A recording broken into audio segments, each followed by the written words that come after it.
तो आइए ये क्लास 11th का वर्क एनर्जी पावर का क्वेश्चन है।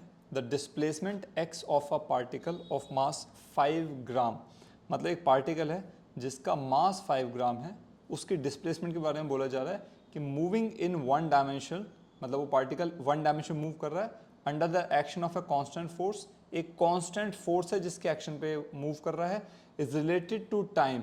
तो कौन रिलेटेड है? देखिए displacement x is related to time, मतलब टाइम और डिस्प्लेसमेंट का बीच का रिलेशन दे रखा है t equal to root x plus 3। समझने वाली बात है यहाँ पे, ये जो फोर्स दे रखी है इसका कोई लेना देना नहीं है यहाँ पे, कांस्टेंट फोर्स। सो आप इसमें फोर्स ढूंढने की कोशिश ना करें, पहली बात। तो यहाँ पे जो रिलेशन है, so I will write over here given relation is t is equals to under root x plus 3। ये एक रिलेशन गिवन है, क्वेश्चन नंबर 1 मान लेते हैं। बस आगे बढ़ते हैं। वेयर यहाँ पे कह रहा है x is in meter and t is in seconds, मतलब ऐसा यूनिट में है, x डिस्प्लेसमेंट मीटर में, टाइम सेकेंड में।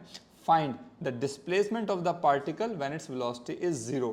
अब ये पूछा गया है, ये बताओ कि डिस्प्लेसमेंट कितनी होगी, कब? जब उसकी वेलोसिटी 0 होगी। तो वेलोसिटी निकालो, उसकी वैल्यू 0 के बराबर रख दो, जो वेलोसिटी आ जाएगी उस टाइम पर डिस्प्लेसमेंट कितनी होगी ये निकालना है। तो पहले समझते हैं वेलोसिटी कैसे निकलेगी। तो सबसे पहले एक काम करते हैं, पहले इसमें डिस्प्लेसमेंट की जो इक्वेशन है इसमें से डिस्प्लेसमेंट निकालते हैं। कैसे निकलेगा? t minus 3 equals to root x हो जाएगा, दोनों साइड स्क्वायर कर दो। सो t माइनस 3 का whole square is equals to x हो जाएगा, और यहाँ से it implies x is equals to, ये हो जाएगा a square minus b square का फॉर्मूला, ए माइनस बी का होल स्क्वायर का formula. So a square plus b square minus 2ab means 2 3 जार 6 एंड t। सो ये इक्वेशन आ गई, ठीक है। अच्छा, अब ये पूछें व्हेन वेलोसिटी इज 0, पहला पार्ट यहाँ से शुरू होगा, वेलोसिटी 0 होनी चाहिए। सो वेलोसिटी निकालने के लिए हमें चाहिए क्या? पहले तो वेलोसिटी वैल्यू निकालो। तो वो कैसे निकलेगी? डिस्प्लेसमेंट को डिफरेंशिएट अगर हम कर दें, that means d by d t of displacement, हमें वेलोसिटी देता है आपको पता है। So this is equals to d by d t of t square plus 9 minus 60। Solve करते हैं इसको।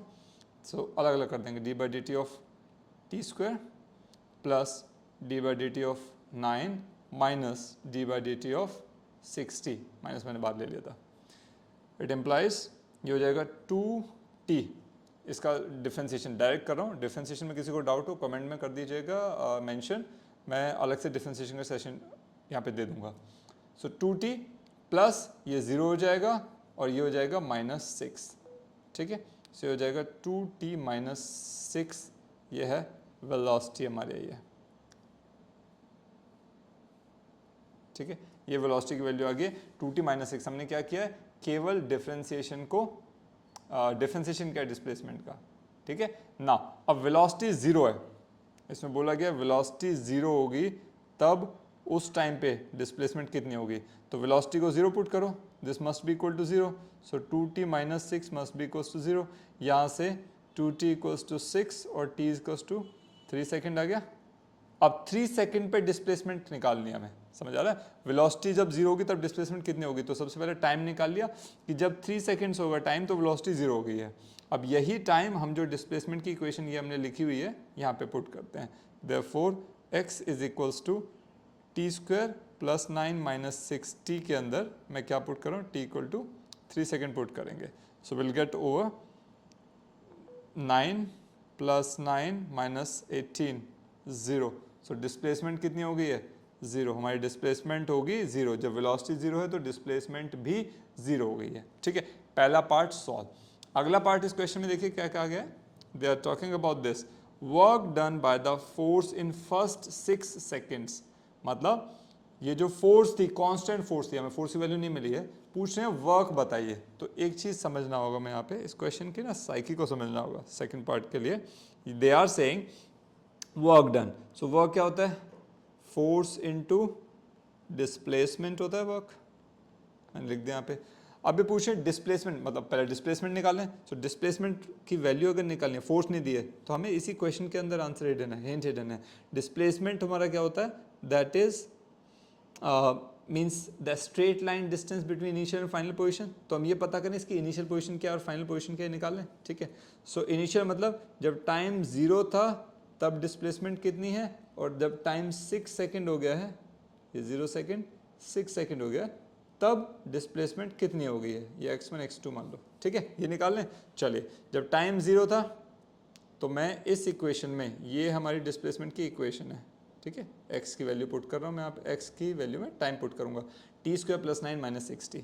सो डिस्प्लेसमेंट क्या हो जाएगी यहाँ पे, x1 देखो t² + 9 - 60, ये x की वैल्यू थी, ठीक है, इसमें पुट कर रहा हूँ मैं। सो t² यानी कि 0² + 9 - 6 × 0, ये क्या हो जाएगा 9, डिस्प्लेसमेंट कितनी थी 9 मीटर। चलिए फर्स्ट केस हो गया। अच्छा अब जरा सेकंड केस में यहाँ पे देखते हैं, जब टाइम 6 सेकेंड है, सेम वैल्यू पुट करो। सो x2 = t² यानी कि 6 का स्क्वायर + 9 - 6 × अगेन 6 की वैल्यू t, 36 + 9 - 36 अगेन 9 बचेगा। सो डिस्प्लेसमेंट कितनी हुई, मतलब टाइम जब 6 सेकेंड मूव कर चुका है तो डिस्प्लेसमेंट कितनी हुई, 0। डिस्प्लेसमेंट तो हुई नहीं है, पार्टिकल मूव ही नहीं करा, जहाँ पहले 9 मीटर पे था बाद में भी 6 सेकेंड बाद भी वो 9 मीटर पे है, तो डिस्प्लेसमेंट अगर हम निकालें तो वो कितनी है, 0। पार्टिकल ने तो मोशन में ही नहीं है, ये मान के चलो, उस 6 सेकेंड्स के ड्यूरेशन में उसने कोई डिस्प्लेसमेंट की नहीं है, तो वर्क कितना होगा, फोर्स इंटू डिस्प्लेसमेंट जो 0 है, यानी कि 0। बिना वर्क की फोर्स की वैल्यू के भी हम इसे निकाल सकते हैं। That is the answer. I hope आपको समझ आया होगा। लाइक करना, कमेंट करना कैसा लगा सॉल्यूशन, एंड यस सब्सक्राइब नहीं किया तो जल्द से सब्सक्राइब करो। फिर अगले क्वेश्चन में मिलेंगे। Take care.